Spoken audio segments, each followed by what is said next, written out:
Live pictures from the paddock here at Perth, where a big crowd have been in attendance, a sellout crowd, and they're now around the parade ring looking at the horses in the paddock ahead of the bumper. Been delayed because of the fences being omitted in a previous race, but now they've taken the hurdles out. They're almost ready to go for this bumper. The first one we can see is number 5, Valencica, for Alex Harvey and John McConnell earlier on in the card. Alex with his first winner at the track. This was a horse that cost €3,500 as a 3-year-old, a half-brother to a pretty decent hurdler called Armed and Fabulous. And there's also a Midlands National winner in the pedigree of the debutant number 5, Valencica. Here's number 8 passing us by now, Nanny Moores Bridge, representing Toby Wynn and Ella Pickard. It's actually been led up by Ella, who earlier on in the car, the previous race, McGregor's Charge gave her first winner at Perth. 430 miles away in Taunton she trains. I think it was a 10-hour trip up yesterday, and they're bidding for a quick-fire double here with this horse that I've just mentioned there, Nanny's Moorbridge, a filly by Kingston Hill for Ella's own racing club colours, making her debut here this evening. Number 4 is 10,000 Reasons. Brian Gleeson's son John on board. He's had a winner at Perth before. He's got a 100% strike rate. An interesting debutant for Mickey Bowen. The dam a half-sister to various winners, including the very useful Moy Henna. The dam herself was a winner of a bumper, and there's good jumping pedigree basically all the way through. Moscova's on the dam side as well. 10,000 Reasons, a fascinating debutant just going out the walkway there. What else we've got? Number 2, Saxon Cross. Tommy Halford's first ride at Perth on a horse that's got point-to-point form without winning point-to-point form. Wasn't disgraced at Wexford on Rule's debut 43 days ago.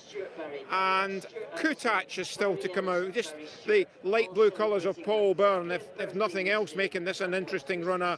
We'll get Josh Williamson on just his second ride at the track on a horse wearing a hood after 2 runs in bumper company. Well found in the market on both occasions, indeed was sent off second favourite before weakening quickly in the home straight at the Galway Festival. As always then, fascinating bumper here at Perth. Sun beginning to set, but it's getting a little bit cooler. That's no bad thing. It's been a sweltering late afternoon and early evening as the runners head to start, Tom, for this delayed 7:08. Yeah, it is indeed, significantly as well, but we'll be getting underway soon enough. 7:08 contest, and 10,000 Reasons 11-8, Kutash 11-4, Saxon Cross 11-2, Valenciaga 8-1 at 16-1, and bigger the rest, and all 9 going to post for the 7:08, delayed 7:08 at Perth. 10,000 Reasons 11-8, and hopefully won't be too long until we're underway. Mickey Bowen saddling this Gerda son of Crystal Ocean, the 4-year-old, for this conditional amateurs bumper. And yeah, interesting that a newcomer heads the market over an Elliott horse with a little bit of experience. And clearly there's been plenty to like about what this horse has shown at home. 11-8, 10,000 Reasons. Gordon. Yeah, I couldn't agree more. And the fact that Mickey Bowen's in attendance and a notable jockey booking as well. We've seen all that before, and it comes unstuck. You're putting 2 and 2 together and getting 5. But a pretty short price favourite. Of the paddock inspection, I liked Saxon Cross. I thought Saxon Cross was a smashing prospect to look at. Pedigree wise, well, he's a horse that's got runner-up form in bumpers, in point-to-points, and 5th on that bumper at Wexford, which I thought was a pretty decent run at Wexford. When was that? Not that long ago. Was it 5 weeks ago? It was a extended 2-mile bumper as well. Early July, sent off at 16-1, brought into the race from about the 2-pole. Wasn't beaten very far. Hard to say the strength and depth of that bumper, but as a horse, I like Saxon Cross to look at. I would be amazed if he didn't make the grade as a hurdler, and then later on in his career as a chaser. And as I say, the Tommy Halford having his first ride. I know he's had a ride in the UK before, but this is his first ride at Perth. Cost 57,000 guineas as a yearling. The dam was unplaced, but it looks like a flat pedigree, to be honest. There's there's Grade 1 and Group 1 winners in the pedigree. So, but to look at, he looked a nice type of horse by Saxon Warrior, number 2 Saxon Cross. And just going back to the favourite, 10,000 Reasons, the family's useful on the dam side. I mean, the dam herself a half-sister to winners at between 2 miles and 2 mile 6, and including the useful Moy Henna. John Gleeson, as we mentioned, having his second ride at Perth. His other one was a winner as well. The dam herself, well, she was pretty useful as a hurdler and chaser, and a winning bumper as well. Bumper winner, she won hurdles and chases it up to 2.5 miles. And the family includes that high-class hurdler and chaser Moskova. So that's a smashing pedigree of 10,000 Reasons. Of course, Mickey Bones already had a winner this evening. Kutach is interesting. Paul Byrne colours here, carried by Kutach. The debut was at Punchestown earlier on in the spring when sent off favourite, and then, as I mentioned when we saw them in the paddock, second favourite next time when weakening quickly in the home straight at the Galway Festival. Well, Gordon Elliott's, he knows his horses pretty well. Josh Williamson, the amateur, having his first visit to Perth tonight. This is his second ride, his final ride. The hood goes on. So Kutach himself, a half-brother to various hurdler and chase winners at between 2 mile 1 and 2 mile 6. So pretty much a jumping pedigree there. And then of the others, well, we're talking some big prices in here. Gamer, the outsider of the party for Lucinda Russell and Michael Scudder, the last time I checked, was about 28 to 1. You can see the inside there, those tented villages. These are temporary stabling arrangements for next week's big international horse trials here at Scone Palace. I think they're expecting something like 1,500 horses. The temporary accommodations a must, because I think the stabling here is probably just in excess of 100, if that. So it's been a massive operation. I've been speaking to Matthew Taylor, the clerk of the course, who's also heading up the team looking after next week as well. I think that'll be a fascinating event to come to. You can just see there Valencia is just very much on his toes down at the start. I don't think we're too far away from a start then. Our final race then of the day as we go back to Martin. Cheers, Gordy. Flags up.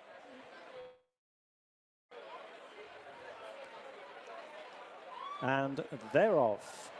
From the 2 mile start for the Scone Palace International Horse Trials National Hunt Flat Race, Nanny Moore's Bridge is the first to begin. 10,000 Reasons front rank, along with Valenciaga, who races on the outside. MS Syndicate tracks the leading trio with Tigress Lily, Saxon Cross, I Am Simba, Jijima and Kutach is dropped out last of all. Through the first quarter of a mile and around the outside, Valenciaga comes through to head Nanny Moore's Bridge, entering the home straight on the first circuit. They're tracked by 10,000 Reasons, who races in third ahead of MS Syndicate. Behind her is Saxon Cross and Jijima, and Tigress Lily on the outside, and then I Am Simba, and finally Kutach. Working their way up the home straight towards the end of the first half mile, led by Valenciaga, who's moved a couple of lengths clear of Nanny Moore's Bridge, MS Syndicate and 10,000 Reasons. Jijima racing keenly on the inside is next, then Tigress Lily and Saxon Cross, I Am Simba, and finally Kutach. With the circuit to go, just over 1.25 miles to run. It's Valenciaga who leads them out of the home straight from Nanny Moore's Bridge, and then follows MS Syndicate from 10,000 Reasons. After the market leader is Saxon Cross and Jijima, and Tigress Lily, I Am Simba and Kutach. About to work their way right-handed and through the halfway stage. Valenciaga by a couple of lengths over Nanny Moore's Bridge. MS Syndicate, Jijima pulling her way closer to the leaders. Then 10,000 Reasons on the outside of the field, followed into the back straight by Saxon Cross, Tigress Lily, I Am Simba, and Kutach remains the back marker, but they're as tightly grouped now as they ever have been. So continuing their journey down the back, it's Balenciaga who leads by 3 parts of a length over Nanny Moore's Bridge. Jijima is a length away in third, then MS Syndicate, 10,000 Reasons in front of Saxon Cross. Kutak is on the move. Tigress Lily has dropped back 1 from last, and I Am Simba is the back marker. They are entering the final half mile with Balenciaga showing in front over Nanny Moore's Bridge. Jijima on the inside of MS Syndicate, who now comes under a ride, as does 10,000 Reasons with 3 furlongs to run at the top of the home straight. Saxon Cross on the inside is next, then Kutak, Tigress Lily, I Am Simba is last as they swing for home. Behind Balenciaga, who took it up after a quarter of a mile and remains in situ, being chased by Jijima, who now comes out of the leader's slipstream to deliver a challenge with a quarter of a mile to go. Saxon Cross is trying to mount a challenge. 10,000 Reasons is under the stick behind those, but it's Balenciaga, Saxon Cross, Jijima, the leading 3, and Kutak on the outside has moved into 4th. Heading inside the final furlong now, Balenciaga gives way to Saxon Cross, Jijima and Kutak, who despite hanging right-handed is moving to the front as they race inside the final furlong. It's Kutak taking over from Saxon Cross and running up towards the line. Kutak wins the bumper to Saxon Cross, Jijima, long-time leader Balenciaga, and Tigress Lily, who stayed on well in the final quarter of a mile. Yeah, I think a worthy winner in the end. A horse that clearly is highly regarded. Kutak just holding for the 4th horse. Balenciaga, the long-time leader, has got 4th. Yeah, Kutak, as I mentioned, sent-off favourite for his debut back in the spring at Punchestown. It got hampered about the 2-pole and then was beaten just under 8 lengths, and then came out again at the Galway Festival and was sent off second favourite before weakening quickly at the home straight. The Hood's got on tonight, and Josh Williamson has produced them well up the run in to collar Saxon Cross and go on to win with Saxon Cross. A lovely prospect, I thought, physically to look at in second place. Jijima on debut for Lucinda Russell and Michael Scudamore with Gregor Walkinshaw in the saddle. Very good run to finish in 3rd place, and Balenciaga has finished in 4th. 2 lengths the winning margin. I was just looking through the pedigree of Lucinda Russell's horse, Jijima. Well, she's a 5-year-old. She's the first foal of a unraced dam who's a half-sister to a fairly useful French 2 mile 1 to 2 mile 7 hurdle chase winner. So there's a pedigree there that I'm sure Lucinda sees something that she likes in the 3rd placed horse, but the winner for Josh Williamson and Gordon Elliott, returned at 3-1, carrying those familiar colours of owner Paul Byrne.